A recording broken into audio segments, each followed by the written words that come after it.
Hello, everyone who's just entering. We're going to give everyone a couple minutes to enter in.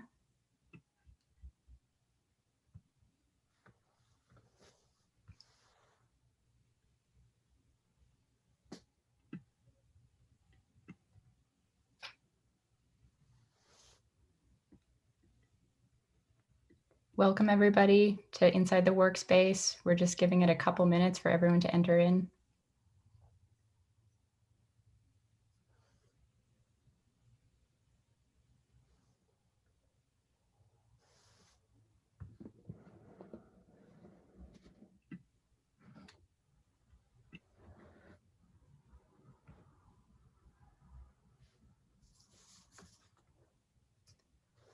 We're going to give it 1 to 2 more minutes, and then I'll start with an introduction.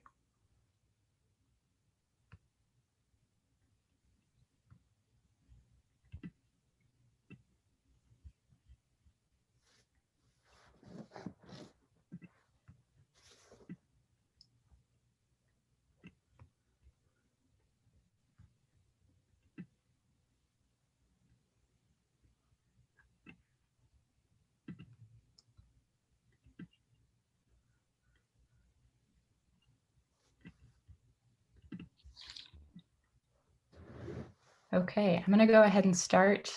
Welcome to Inside the Workspace with Shin, who's the 2004 Workspace Resident, one of the 2004 Workspace Residents, and Saya Woolfalk, who is a 2012 Workspace Resident, in conversation moderated by Rial Christian, who has been curating the series. For those of you who are new to Dieu Donné, Dieu Donné is a leading nonprofit cultural institution dedicated to serving established and emerging artists through the collaborative creation of contemporary art using the process of hand papermaking. And to tell you a little bit about this series, in celebration of the 30th anniversary of Dieu Donné Workspace Program, Inside the Workspace is a virtual conversation series featuring artists who have participated in the residency over the years. Since its inception, the Workspace program has attracted a collection of artists who resist easy categorization. Thematically, stylistically, and representationally different, their individual practices reveal the broad range of possibilities inherent in hand papermaking. Through this conversation series, we look back on the history of the residency and its artists while reflecting on the theme of collaboration in a socially distant world. To give you a little bit more information on our speakers today, Shin is a nationally recognized artist for her monumental installations that transform everyday objects into elegant expressions of identity and community. Her work has been widely exhibited in over 150 major museums and cultural institutions, including solo exhibitions at the Museum of Modern Art in New York, Fabric Workshop and Museum in Philadelphia, and the Smithsonian American Art Museum in Washington, D.C., among many other prestigious institutions. Born in Seoul, South Korea, and raised in the United States, Shin attended the Skowhegan School of Painting and Sculpture in 1999 and received a BFA and MS from Pratt Institute in Brooklyn. She is a tenured adjunct professor of fine art at Pratt Institute and recipient of Pratt's 2017 Alumni Achievement Award. She lives and works in Brooklyn, New York. Saya Woolfalk was born in Japan in 1979 and is a New York-based artist who uses science fiction and fantasy to reimagine the world in multiple dimensions. She has exhibited in museums, galleries, and alternative spaces throughout Asia, Europe, and the United States, including the Studio Museum in Harlem, MoMA PS1, Long Island City, the Warhol Museum in Pittsburgh, Pennsylvania, the Museum of Contemporary Art, Chicago, among many others. Woolfalk is the recipient of numerous honors, awards, and commissions. She is represented by Leslie Tonkanau, Artworks and Projects, New York, and teaches in the MFA program at Yale School of Art, as well as in the BFA and MFA programs at Parsons, the New School for Design. Rial Christian is a writer and curator based in Queens, New York. Her work has appeared in Art in America, Art Papers, Art in Print, the Brooklyn Rail, and Bomb magazine. She has contributed artist texts to recent and forthcoming catalogs, with the Q Art Foundation, Performa, and Leibsdorf Gallery, Hunter College. She is a curatorial fellow at Hunter College Art Galleries and an MA candidate in art history at Hunter College. Thank you all for being with us today. A little bit about the scope of the conversation. The talk will last about 45 minutes, and the last 15 minutes will be for Q&A. If you have any questions during the talk, we ask that you submit your questions using the Q&A function, which is located at the bottom of your Zoom window. And we'll answer your questions live at the end of the webinar. We also have a treat. Our master collaborators, Amy and Tatiana, will be joining us for the Q&A. So we have that to look forward to as well. All right, I'm going to hand it off to you, Rial. Thank you. Thank you, Willa. And thank you, Jean and Saya, for joining me for this conversation. I'm so excited to talk about your work.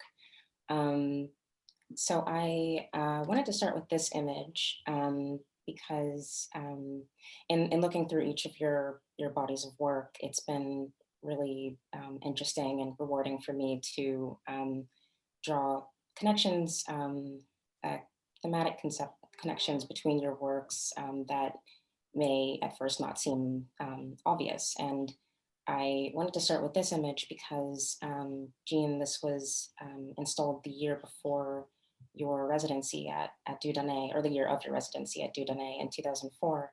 And I know that you and Saya have been friends for many years. And so, and I know that Saya, you saw this work when it was installed at MoMA. So I was wondering if you could talk about your initial introduction to Jean's work, but also just how your friendship began. So it's actually really amazing to see this work and to get to be here.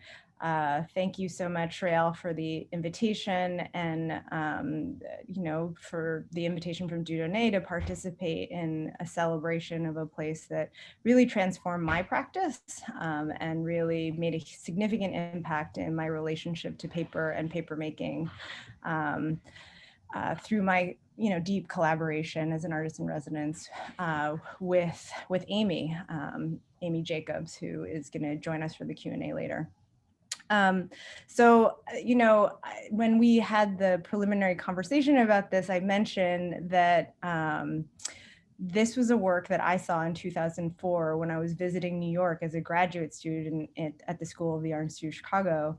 And I didn't know Jean at the time, but I remember seeing this work and it just completely blowing my mind, and it being something that resonated with me as an artist, kind of attempting to figure out how to make the things that I wanted to make, and make something that spoke simultaneously about intimacy and collective and domesticity and kind of craft work, but was also kind of epic and immersive.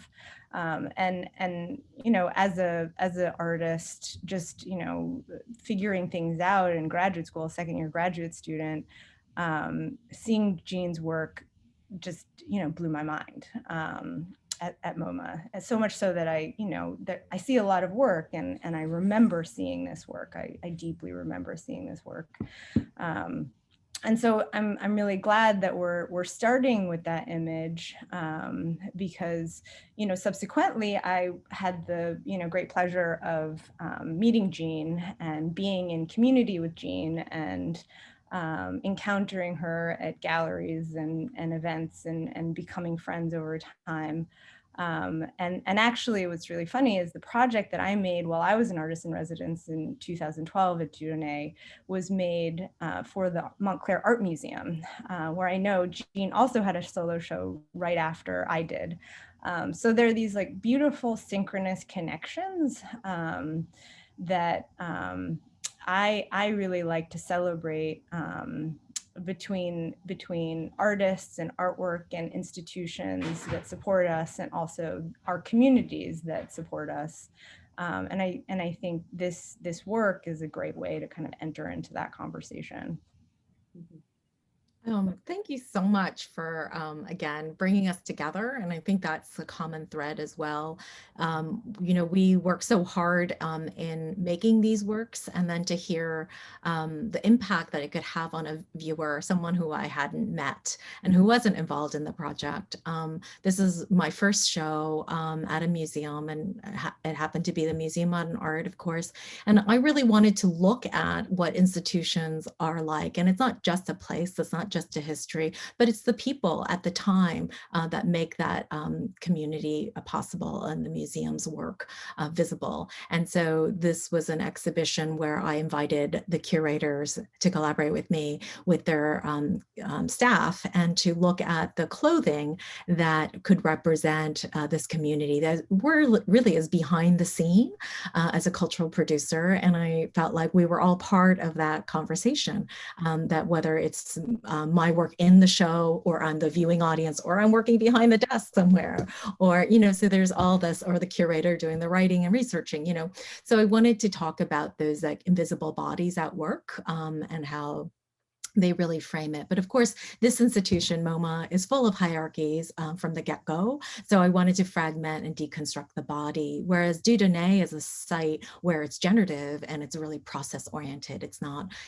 a presentation mode. It's really the behind the scenes of building the creative process within. So I think it's interesting today to like talk about the differences between these types of institutions, but not in the people.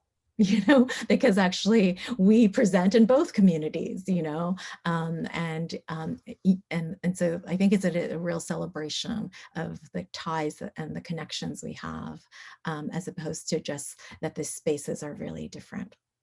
Yeah, I like the connections there between the idea of uniform, the uniforms, of course, that the employees of MoMA were wearing, or that the clothing that they were wearing, and the way that there is this kind of homogenizing process within institutions of the body and of different cultures. And I know that that's also significant to your work. And it also relates to our first kind of through line concept with your work, flesh, body, garment, which is a phrase that I stole from you, Saya. This this series of words, which I really love in thinking about skin and flesh as part of the body, but also a way that we sort of pass judgment on others, or make these cultural determinations. And so we have this series by Eugene, Fitted Flat Sheets, which was made during your residency at Dieu Donné. So could you talk a little bit about this series? Yeah, it's actually wonderful to have that theme to ground this conversation, because when you're working with paper, it's so elusive as to what is it? Is it the material? Is it the fiber? Is it the physical form? Does it then become something? And often people think of paper as being flat, but it could also be incredibly sculptural. And so, like the body, I felt like the skin was something I wanted to allude to, that it has such flexibility, such give and take. We have one body, and yet covered in the skin, it can mutate and change. It can receive scars. It can be open. At certain times, of course, our body transforms itself and can be extremely thin. It can also be extremely bloated or ill, and so the gravity of the weight, its capacity to hold, so it's both a physical thing, it's this thin layer between us and the world, but then close to it, the proximity of clothing as another surrogate. And so I thought of I've always used clothing as a surrogate for the body, for the individual to represent. But then I thought, oh, what if it becomes one? And so I added the zipper as a way to activate that space of change and transformation. So it can be open, or you could physically move it and turn into this other form that becomes incredibly sculptural. And you can't imagine that it's actually the same footprint. It's the same the plan, the design. So I find that things that are 3-dimensional, 2-dimensional, and then moving back to 2-dimensional is a really incredible transformation. So the zippers allowed the space between the body and the clothing. Yeah, and so this also connects to pieces that Saya made during her residency, the series of hides. And Saya, could you talk about your inspiration for this piece? Yeah, I really like what Jean just said about, I mean, I like a lot of what Jean said.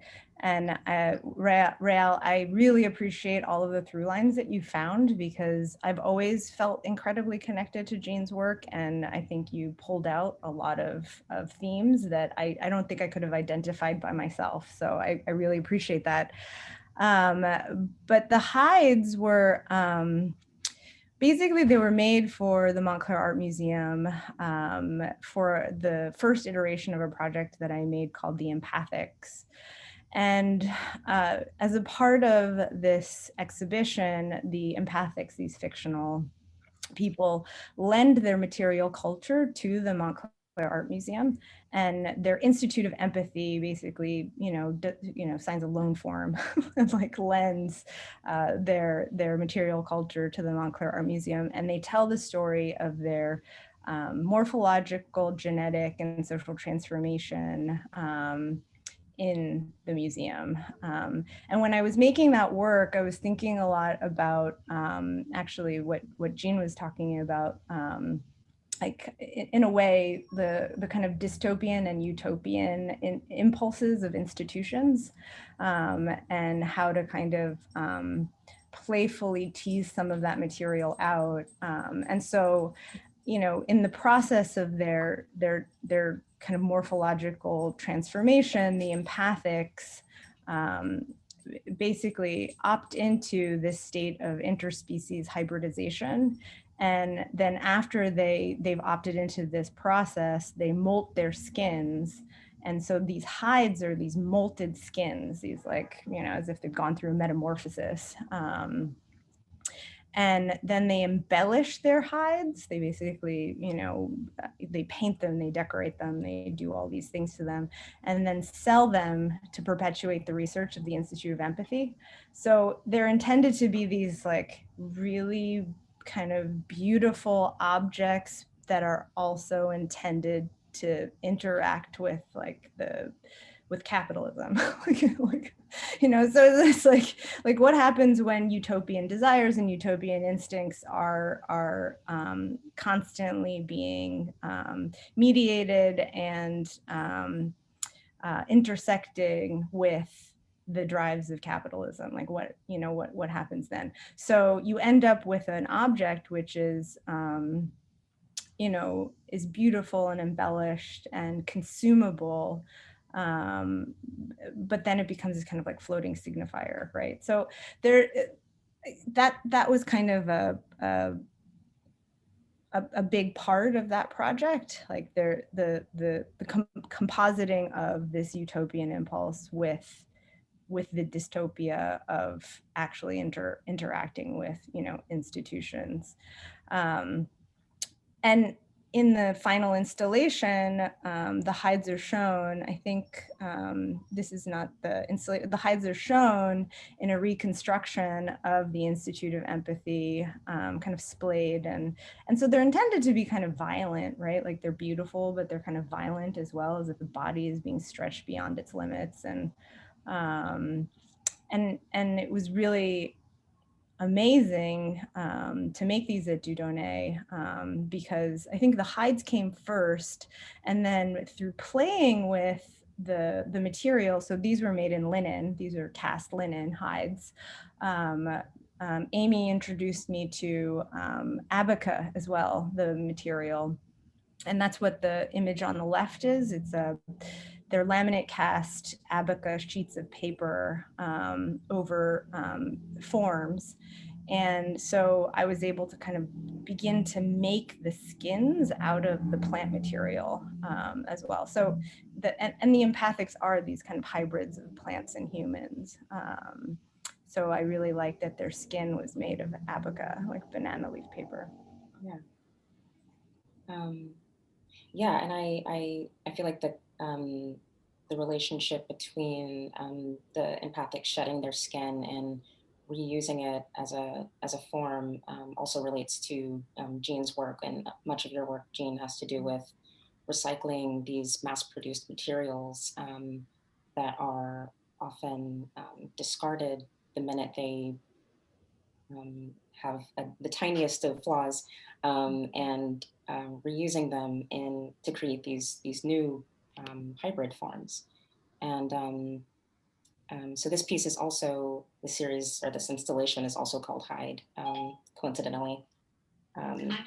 Oh, You know, probably not so much, but it's a great, amazing through line to our work and how we were informed by both the imagery and the history of this process of tanning, you know, and the violence that you speak to, and yet the empathy. Like when you see this hanging, you just know this is not some something we call leather or hide. It really is the skin of an animal, you know, this breathing living thing that we've extracted to make into embellishments, obviously to protect our own skin because it's so vulnerable, and to adopt another animal to be able to, you know, shelter our own body with it. So what I did was think about shoes, old shoes. People, you know, have used and worn them, thrown them out, and then they come back into my project. So I deconstructed these shoe, what I call like casings, or you know, what you're calling shedding the second skin, you know, and bringing them back together as if I'm reimagining the hide once again, the animal, the being, the collective. Where does all this come from? Where did it, or, you know, where did they originate? And so in that way, these are sourced from all these different people, you know, women's shoes, different, you know, different classes, different work, different pleasures. And yet they reside in the physical form of these things that are, appear to connect them, which is the materiality. Like we're, you know, we are all the same. Skin, regardless of the color, is still skin, you know. And so the embellishments distract us from understanding its real materiality, you know. yeah, and I was just thinking about this now, and this may be vegetarian propaganda on my part, but it also does kind of, it sort of reminds me of a meat locker, and it does kind of make me think about the way we treat animals as sort of animals, and also each other. Certain human beings and certain identities over others are given more empathy and more respect than others. Yeah, and it's through language and how we objectify them as other, and therefore we can treat it as anything we want. The minute we see ourselves in it, and this is where the, you know, Institute of Empathies, you know, like once we empathize with that they are us and we are them, then it changes the game, right? We can no longer call them leather. We have to call them flesh or meat or us, you know, and realize that we're cannibalizing ourselves. And it's true, like the crisis that we're finding ourselves environmentally, as well as issues around health, is that, you know, we can only take this level of abuse until the body rejects ourselves, and, you know. Mm-hmm. And we end up in Zoom webinars. Forever, because of the pandemic. Right. And actually, this is funny to see this piece. I haven't thought of it in so long, but it was a collaboration that I did with Dieu Donné, in addition to the sculptural pieces, fitted flat sheets. I made the substrate, the paper, that then we worked with Lower East Side Print Shop to make this print. And if you look very carefully, you'll see that there are these faint lines over the white abaca and the paper substrate. So continues the fleshy part, but here I'm really talking about the garment itself and how the size of the garment has to adjust and the kind of alterations one would go, or what they call grading up or grading down in landscaping. So it looks like a topography, but it starts from, the first kind of size of an infant and then grows up into a man size, or vice versa, from man size on down to the small. And I was really thinking about, when we talk about the skin being so flexible, but in thinking in terms of intergenerational, like how our DNA, the pulp, it's the fiber, it's the literal connection between one generation and the next. That we live in it, it lives in us. And so I was thinking about these little contours that can be mapped incrementally to get to even something bigger. And I think many of my projects kind of talk about one unit and how it can accumulate into many units that speak to the collective or to the larger societal whole. And that could go even into the history of our own family, but also into our own histories as a culture. Yeah, I mean, I'm going to just mention here that both Jean and I were, I think I had just had my daughter, and Jean was pregnant with her son. I hope you don't mind that I'm sharing that, Jean. No, I mean, you can tell from the dates, right? He's 15 now, so he's grown way past the shirt. He's bigger than my husband, so. But I think that was a kind of interesting thing as well, as that thinking about shedding, thinking about metamorphosis, thinking about like the changing of our own bodies and the bodies that we were caring for at the time, probably, at least for me, played a major part in the work that I made at Dieu Donné. And Dieu Donné was definitely kid-friendly. It worked. So I think when I was a recent mother, it was incredibly wonderful to be supported by an institution that was,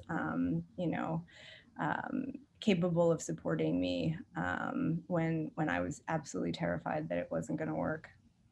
Right. I think they understand what nurturing and birthing is from every creative sense of the word, right? And care.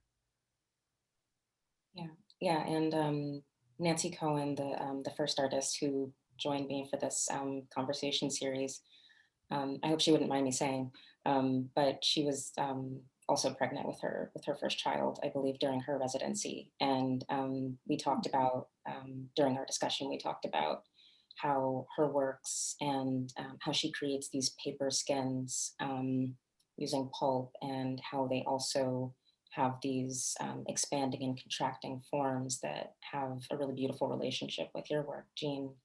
And also make me think of the pieces by Senga Naguri that with the stockings stretching out the pantyhose.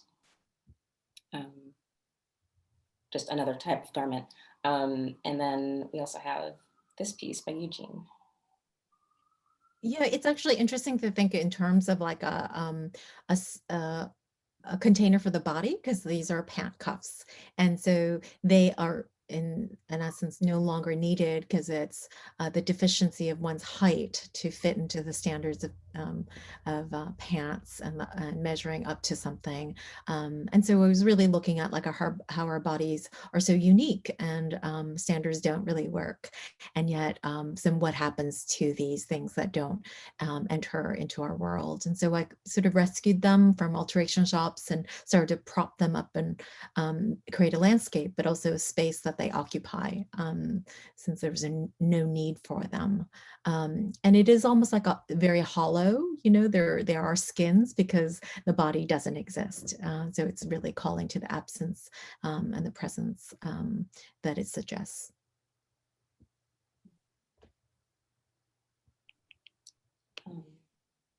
And then we have the seam series where you're further deconstructing these garments, and these works also have a really interesting connection to the body. Saya, you made a particular association with them. I don't know if you want to talk about that. I immediately thought that they looked like garments for a very deeply intimate act. And I don't think that's what Jean was thinking. No, but it's actually interesting because it's all about limitations and the flow, right? Like I was thinking about gesture and drawing, like drawing a line with these contours, which are the stitch, you know, so the clothing in its structure has a stitch, and the stitch for me was like the skeleton, you know, and I think that that's interesting. There's something hard, and then there's the flow, which is the fabric. And so as we're talking about these intimate acts, I do think there's counteracts and kind of this reaction and push and pull that certainly in both situations arise. I wasn't thinking of it, but I love the interpretation. It makes it. Yeah. They're beautiful. They are, yeah. So we've already sort of talked about the theme of hybridity, but I mean, it really pops up again and again in both of your practices. And you have this recurring theme of taking something that's been discarded and creating a new form that is sometimes fluctuates between functionality and dysfunctionality, which I really like. So this is Penumbra from 2003, which is made up of broken umbrellas. And this was installed at the Socrates Sculpture Park. Yeah, it was one of my early shows. And it was really nice to take an object that actually was discarded outside and to imagine its life cycle and to take it apart. You know, the structure is removed and therefore just the soft skin is left behind. And I wanted to take it away from like an accessory of one person's body to creating a canopy, a new landscape that would hold not just rain that we think of as with umbrellas, but really wind and the sunlight.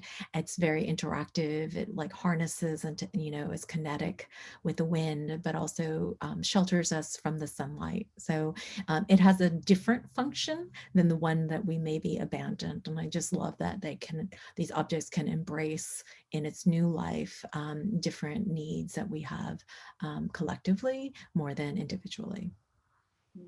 So it's a shame that I didn't make the connection before, but I did a project also at Socrates Sculpture Park, and I think it was in 2006 or 7, I can't remember, with Sarah Reisman, and it was a portal actually to no place, and it was made entirely out of the refuse from my home. So it was an accumulation of all of the household refuse that I had collected, that I had then painted in like a very carnivalesque way, so that it became this threshold, like this threshold to another world. And I worked with Sean Leonardo was actually the performer on the project. And he was this kind of, you know, gatekeeper of the portal. And he, I guess there's something about this site that feels like it's a space between one place and another. Something about Socrates Sculpture Park that engendered that desire in both of us in a way. Like you wanted to put this canopy up, which connects you to like the ground and the air, and transform something that's an ordinary object into something that kind of engenders a whimsical, magical potentiality. And that was basically what I was doing, is trying to take something that was, you know, discarded, something that was the accumulation of our capitalistic excess, and use it as a tool for accessing something else, like accessing another possibility. And I do it, you know, very much through these kind of story worlds that I build and these kinds of masquerade techniques. So I think very much because I spent so much time in Brazil kind of studying folklore performance traditions and how the descendants of Afro-Brazilians in Northeastern Brazil, like particularly attempt to tell alternative stories, like thinking about the history of being colonized and being slaves. And so like attempting to kind of apply that logic to our own, or apply that technique to our own spaces. And I like, I wish I had the picture, because there really is a kind of connection between my work and your work here, where they're both these kinds of potential spaces, and that desire to give us access to something that isn't how it is right now.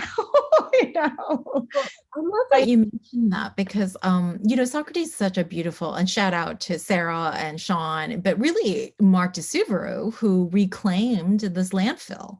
So this idea of decolonizing something through capitalism and then reclaim it back as an art space devoted to ideals, Socrates, I think it's all there, right? It's in its DNA of naming, its DNA of an artist-driven vision to give space and time to other artists, right? So here we are performing for him because it was part of like the prompt, even though it was never articulated that way, right? We sensed it in the land. But I think that is really important in my practice and your practice, Jean, is that there's this kind of site specificity. I think it's harder for people necessarily to catch it in my work. There's this kind of because it does have such a kind of totalizing logic, but there's a site specificity that and time specificity and it's actually intended to be really responsive. And so both of us spend a lot of time thinking about the space and feeling the energy of the space and the place and the people, and attempting to collect it in our specific ways into the work that we make. And I like that Rael, like, it went into the video still. I mean, can we go back to the video still of Chimera? I love this picture because this picture is a video still from a film called Chimera, which was the first, I guess, live action film that I made in the series for the Empathics. And I still don't use actors in my work. Like the work is not intended to be, it looks like it's high production value, but it's actually not intended to come across in those ways, because the people who are in the videos are actually people in my life, like talking about kind of collectivity and the collection of time and site specificity. So, this still that we're looking at is me and a young woman who I was very, very close with at the time of the making of the film. And so it's just me and her in a room with a friend of mine, like shooting this video, Rachel Lears. And it really is about kind of like intimacy and tracking those intimacies. So there's the kind of like high level narrative, but there's also the real life that's happening, that's being captured in these projects that I make. And I think that's another place where Jean and I, coalesce, right? There's the end result, there's the experience of going to Socrates Sculpture Park or MoMA and seeing the installation, but the process itself is actually a part of the work, and the art object is a trace of that process. The kind of the process is actually art as well. It just may or may not be clear or highlighted in the object at the end. At least I think my work becomes this kind of totalizing landscape, like here, this video installation, for example. But it's so clear that in the work, when we talk about the process, that it's so labor intensive, and we don't even talk about it because it's just the time that's required to make this and have those relationships. But I think when someone sees the labor in the making of the work, they assume that there's an embedded priority to the process. Love these pictures. Love it. I love it. There's Amy. Yeah. So amazing.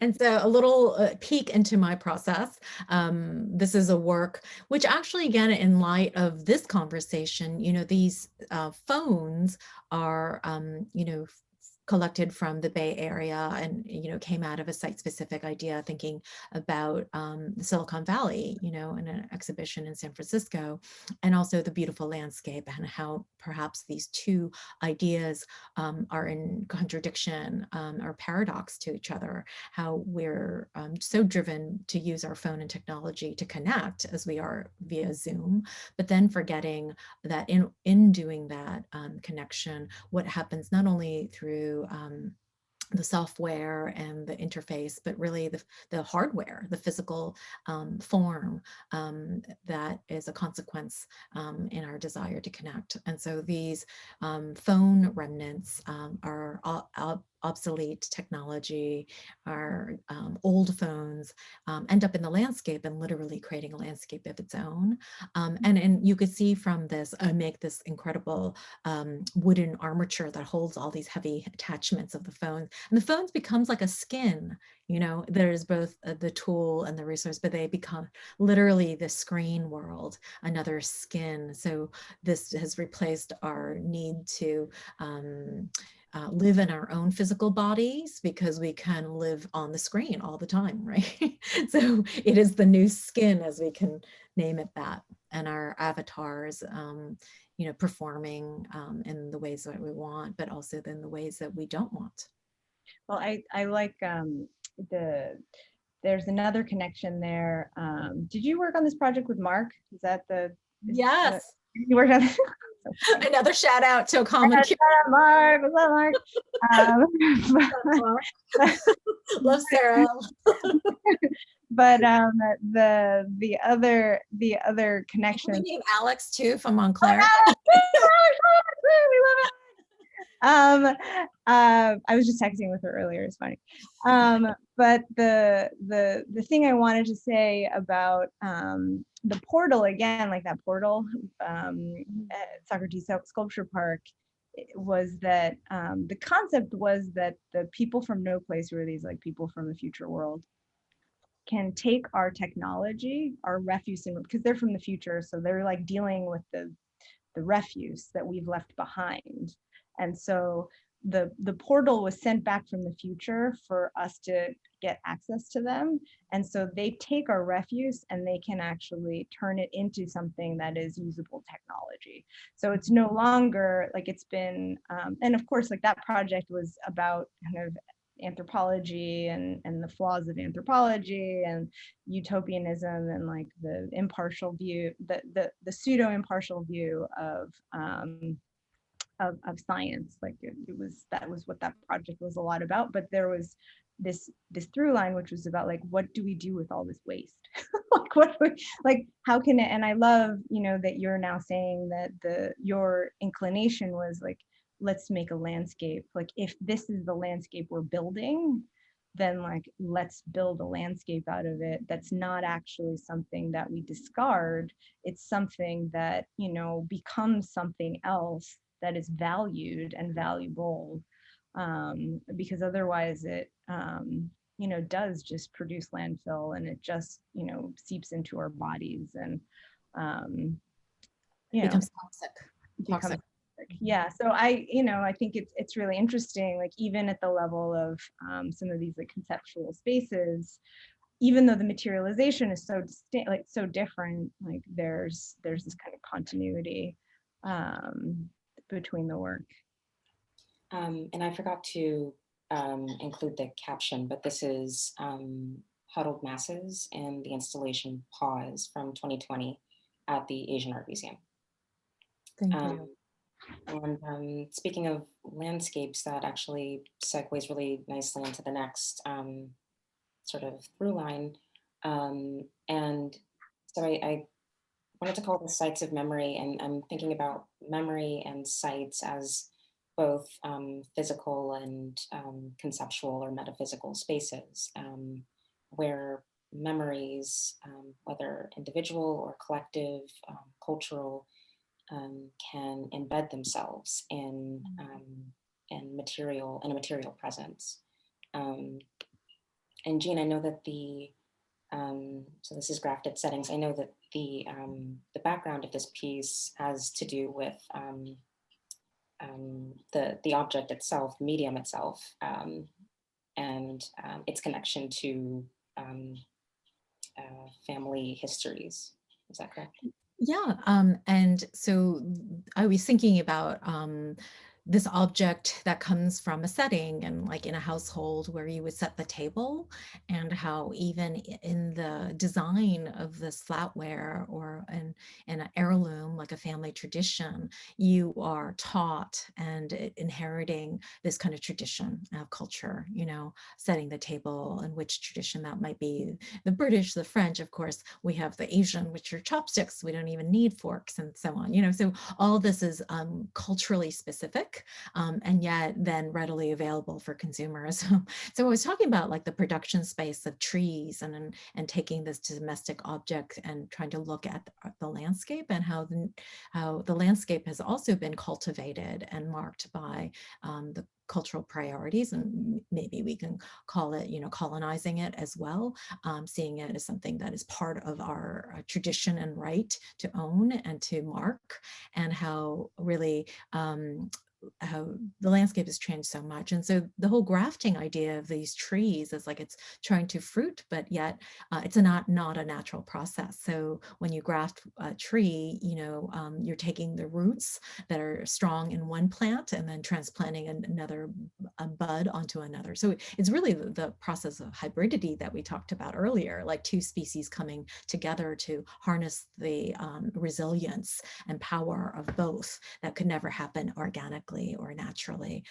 So this artifice around cultural space, around what we desire from our home and our desire to carry on tradition despite its unsustainable realities, you know. So this is, I have a whole project actually at Montclair where I showed the tree trunk that's severed, and, you know, a beautiful old tree that has passed away. But the question is, how did it pass? You know, how did it fail to live up to? And this is part of the tree trunk, and really the bark that I'm suggesting, and they're all the knife handle, and you can see all the beautiful design that it comes from these traditions, where again, when you're talking about memory, you know, when we talk about the holidays, it's because tradition tells us we have to get together, we can't break that tradition. And yet what are we doing? It's just honoring, you know, our ancestors, and also hopefully coming together to be with the people that we love, right? And to care for, what does that mean versus following a tradition just for its namesake, you know? So I think that a site like the table is something that I really wanted to talk about, because the dining room table is such the place of conversation, but rituals around family and how we're connected to our ancestors happen over meals and bread breaking. And then, so this is another kind of site, although we do eventually come back to table as site at the end of the presentation. So this is a piece that you did at Pioneer Works, where you took slides from the Metropolitan Museum of Art. Yeah, so this goes back to the institutional space, but all of that history mapped onto a 35mm slide, and how that was our only way of documentation for the most part, you know, before early 2000. And so these slides that really spoke to the canon of history, but also its exhibition space. And now that we see it deconstructed and also being dismantled and being thrown out, I wanted to understand what was happening when someone, quote, digitizes their whole collection and their history, and what gets lost in the institutional history and memory, right? When we move and transition from the analog to the digital space. I wanted to honor like what was really truly captured at that moment that can never be contextualized in any digital format, even if it could live on. There's something quite special about the physical form of these slides. And to our theme, a skin, like, right, the 35 millimeter is this amazing skin that can capture the world, so many histories. And yet, when you look at the Metropolitan Museum Institution, it has failed us historically, right? It has been exclusion to many people in our community that we talked about, of the generative space of many artists' histories are forgotten, or that these objects were extracted from culture so that lived with these objects and honored them. So it's problematizing it too, the distribution through these images that the Metropolitan had. But I had this opportunity to create kind of what I called visualizing the cloud and sharing these images again so that people can question what they hold, what they don't hold. Yeah, sorry, I'm going to go a little bit faster because I want to make sure that we have time for questions Please. at the end. But I also, that connects really nicely to Saya's installation at the Nelson Atkins Museum in Kansas City, which, like the Met, is also an encyclopedic museum. It's in my hometown. I kind of grew up in this museum. And I know that for this piece, you drew inspiration directly from the Nelson's permanent collection. And this is a continuation of the Empathic series. Yeah, so I like that this work is after Jean's MetaCloud, partially because I think this video installation project was very much about like, how can I take this collection of gestures and images and textiles and all of this material basically that had been generated to flesh out the world of the empathics. And how do and once it's actually entered into this digital space, because I'm constantly working in tandem between kind of digital material and analog material, what would happen if that digital material came back out and actually impacted our physical realities, right? So like, I think there's a overlap in a sense that, Jean in her MetaCloud project is thinking about archive, and in KymaCloud, I was very much thinking about archive as well, like a personal archive, but also, what happens when technology interfaces with archive, like what happens when, the algorithmic thinking and sorting that is not actually done by, with ethics in mind, re-export something back out into physical reality. Like what are the things that happen? And we know what happens because we've just been living through, this like super digital apocalypse.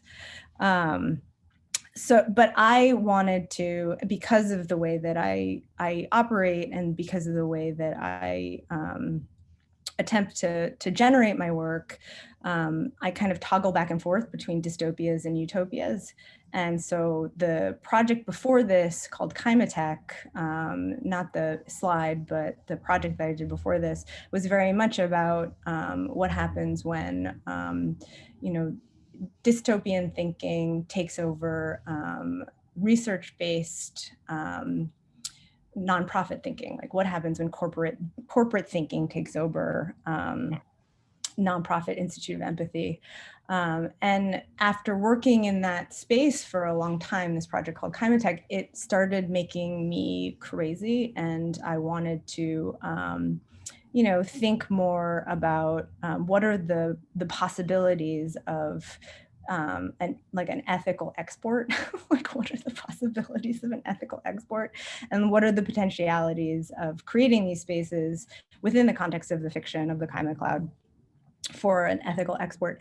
And so that's what the expedition to the Kaima Cloud was about. It was about introducing this physicalization of a digital space. And I collaborated with Amy Meredith Cox, not for this exhibition, but for I think the subsequent performance project, which I think is in the slide presentation as well, at Fulton Terminal, where fragments of that same digital universe, that digital landscape, this like encyclopedia, this archive of images and objects and movements are exported back out of the cloud, and you can actually see these dancers moving through space, interacting with this digital object, but the digital object can only be seen through like an iPad or a digital device, but all of their movements are being structured by this fragment that came from the cloud. So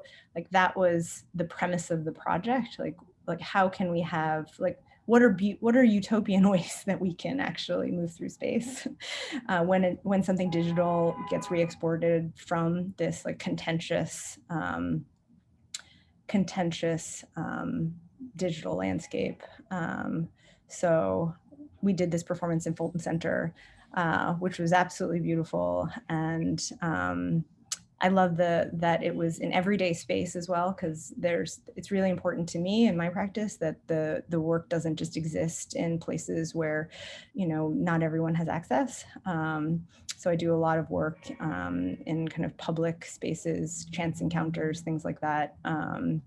And we continued this project for the Contemporary Art Center in Cincinnati for a solo project I did there last year.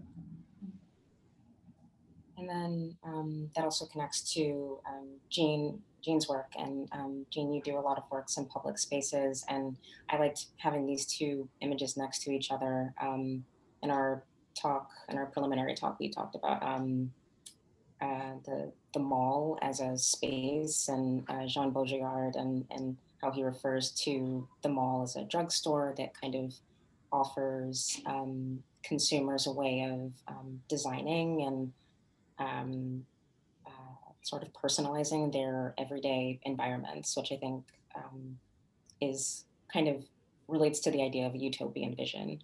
And Jean, this is also the piece behind you. Yeah, it is so amazing to see these retail spaces and our presentations in them, thinking about the spaces of utopia, right? Our malls that we designed, and now it's sort of like the failed retail space when we're at home and not able to go anywhere, how consumerism has taken a whole nother level. But these are Mountain Dew bottles that I created these corn mazes out of. And so in talking about the intimate things that we consume and put into our body, but that actually promises something like Mountain Dew, but in essence is toxic to our bodies and also to the environment because of the vessels. So the plastic bottle becomes a secondary skin that we throw out and doesn't get recycled and becomes incredibly toxic to our landscape. And how all of that is coming out of the corn production in some place like Iowa. And similar to the drugs, you know, they're both addictive, you know, whether this is the drug of choice or prescription or by consuming in processed foods. It's all these contents of plastics that we consume in our, and it completely changes our chemistry for better or for worse. And we have these, you know, hard-fought dependencies. I also think, you know, it's a timely way to talk about where we are today as we announced the vaccine being approved and readily being distributed, and how we think of these like quick solutions to our systemic problems. It's about access, who has them, who believes in drugs, and who's thinking about self-care and wellness every day, as opposed to the day we need a quick cure for a pandemic for 2020, you know? So I think all of this is coming to like, what are the conversations that we really need to have within our communities and deep relationships to take care of each other?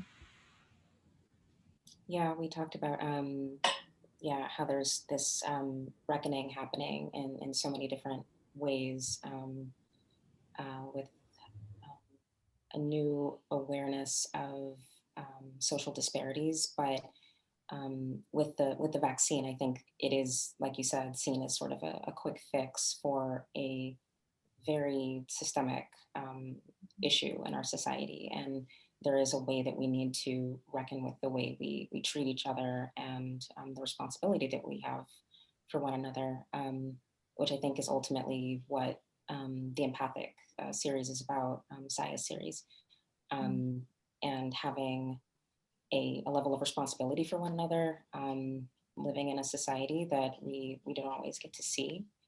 And then I know that we're running short on time, but I just wanted to end with this image, which is by Jean, and this was at the Storm King Art Center. And I thought it was interesting because this piece is also about collective gathering, collective spaces, and societies coming together, and the sites of memory. Again, the table as a site of recalling and reclaiming certain histories, narratives. But this is also in upstate New York, which I think is where the Institute of Empathy started. Yeah, so I thought that was an interesting connection in your work as well. And I think Jean and I have spent a fair amount of time in upstate New York during the pandemic. So, I mean, I feel almost as if I'm returning to. I've spent a lot of time in rural nature, and I've been spending a lot of time thinking about, you know, what nature does and what nature can do for us. And I think there's a kind of return in my work to thinking more about like humans and their relationships with nature and the impact they have on nature, and some of the foundational mythologies, like Jean mentioned, some foundational mythologies that are distributed through how we understand nature as like people from the United States, that come from things like Manifest Destiny and Hudson River School paintings. And so I'm definitely deeply in the process of trying to like reclaim narratives around nature to think more about equitable futures and who has access to land, who owns land. And yeah, so it's really nice to end on this photo, because it's kind of a gathering. It is a gathering place. It's a gathering place for people to, you know, people to be sitting at a table together in an egalitarian way and talk about like where do we go from here. Well, I'm glad you talked about that restorative place of nature, but how the myths around romanticizing nature, when nature has in need of such help for all of us during the environmental crisis. So this is where the urgency of this gathering is more critical than ever, as we humans are dying and need a place to mourn and need rituals and acts. But how do we do that for nature and our environment? Great, everyone. Saya, Rial, and Jean, thank you so much for being in conversation today. It was an extremely generative and interesting conversation. I want to invite Amy and Tatiana for the Q&A. We have one audience question. I'm going to go ahead and start since we're running a little bit over. My question is for Saya. I notice a lot of material disharmonies in your Hide series. The embellished objects clash with their color, sharpness, and vagueness. Do you think of these as disharmonies? Well, it's interesting that you say that. I mean, I think the intention of the hides is for them to be like appealing and attractive and desirable, but also repulsive simultaneously. So if that answers your question, I think that is what I was going for. I loved working with Amy on these because she would let me do whatever I wanted, for better or for worse. It really was a process by which lots of different materials were accumulated into the surface of each object. And we put things through the press that had no business going through the press. It was very kind of experimental and exploratory. I guess, yes, I mean, I think that the answer is yes. Like it's intended to be harmonious disharmony. And I think that description is a really good description of how I try to make my work. And it goes back to this notion of hybridity, because it's conflict and confluence that kind of makes what our culture is. At least in as I can speak as a person from the United States. And those tensions are things that I'm particularly interested in drawing out in my work. And the next question, Jean, I realize that you draw on the material pasts and histories. Does that make skin or hide more attractive to you as an object in its own right? Stripping it or isolating it from the body it is supposed to serve?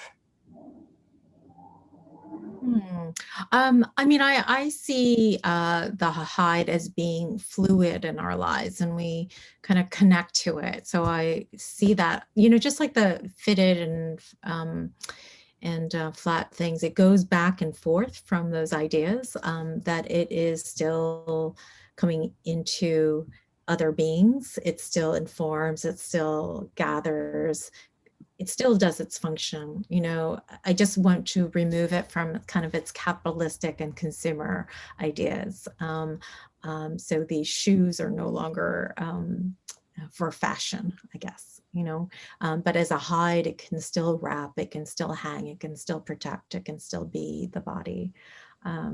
So I don't see it as isolated. I see it as a continuum, as us honoring, you know, the collective bodies.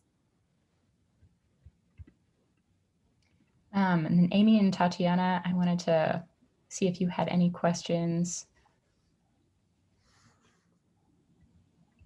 or comments. Well, if not, no worries. No, I did want to say that I had been at Dieu Donné for only a couple years when I worked with Saya. And like she said, we did a lot of experimentation. I learned a lot working with you. And I always tell people that I'm willing to try anything in the studio, or we are, as long as it doesn't hurt the equipment. And so far, you're the only artist I worked with where I actually damaged 2 small pieces of equipment. So every time I come across like these really big wooden boards or this nice metal that we have that has large bumps in it, I think of you. So What we didn't mention is how challenging our process is, right? And we challenge our collaborators, and that's why we know that it is a labor of love when you guys decide to work with us and continue to keep us in mind, because it is tough work that we do, and that just extends to our entire support system that is working with us and, you know, behind the scene. Thank you so much. We also included a few images by artists that Saya and Jean, I know that you are both close to and have been inspired by, who have also participated in the Dieu Donné Workspace Residency, some of whom worked with Amy. Natalie Frank was the artist who joined us for the last conversation. Yeah, I particularly wanted to include the work of some of the people who I recommended to Dieu Donné, and or people who I just adore and love, and whose work I really think is fantastic, because it's really wonderful to see the continuum. I think when I started making work kind of professionally, like, you know, starting with that image of Jean's work, you know, seeing artists in the world, seeing people whose work resonates with you, and then having them also work with these like fantastic organizations like Dieu Donné, like it feeds me, they feed, you know, Dieu Donné feeds us all. Like it's just this like beautiful kind of ecosystem of support and community. And I just want to kind of celebrate that in my life. And I always want to be really grateful for that. Because it's there's so much obsession with the individual artist. And I think it's really important to always remember that I'm not making art in a vacuum. I'm making art in a community, And I deeply love celebrating the work of other artists when I have that opportunity. Oh yeah, and I wanted to mention that when I did the Dieu Donné, Barbara was also selected at the same time. So we were never in the same studio because you guys were honoring each of our practices. So of course we weren't there at the same time. But so again, she's a good friend, and so much of this comes out of relationships and how we overlap in these encounters with a amazing selection group that you guys have to bring us together. So Barbara is one I wanted to give a shout out because she literally did the residency at the same time, although we were never in that same space. And then we have others, my good friends, Mary, Ilana Herzog and Mary Temple, who are also residents of yours, you know. So in and out of the studio, whether we deeply collaborate or not, these are people in the art world that really matter to me. And then artists in your roster who did residency before me, who are so important and influential to Mia Rai. I wouldn't be who I am without her courage and her wisdom. So it was amazing to see that she was in your spaces in the history of Dieu Donné, and others. Kiki Smith, of course, informs my work so much, and conversations around the body as well. And then we have Arlene, who's also continues to do incredible, ambitious works. So just wanted to shout out to the number of community people in your roster that you've worked with, and we want to honor in our 30-year celebration of collaborations with Dieu Donné and how much you are part of our larger art community. Thank you. Thank you, Jean. I think that's a great note to end on. Leslie Dill has a lot of very nice things that she's putting in the Q&A right now that I'll share with both of you a little bit later. But thank you all so much for your participation. I know, Leslie, yay! There's so many people to thank. I don't know who else is out there, but the list could go on. I could put everyone on from that roster. No, it's so nice. It's so nice. Well, thank you so much for you know, spending this time with us. We really appreciate it, or I very much appreciate it. Same here. Yes. Thank you. Thank you, everyone who's viewing. We'll see you again soon. Have a great day, everyone. Have a great day. Bye. Bye.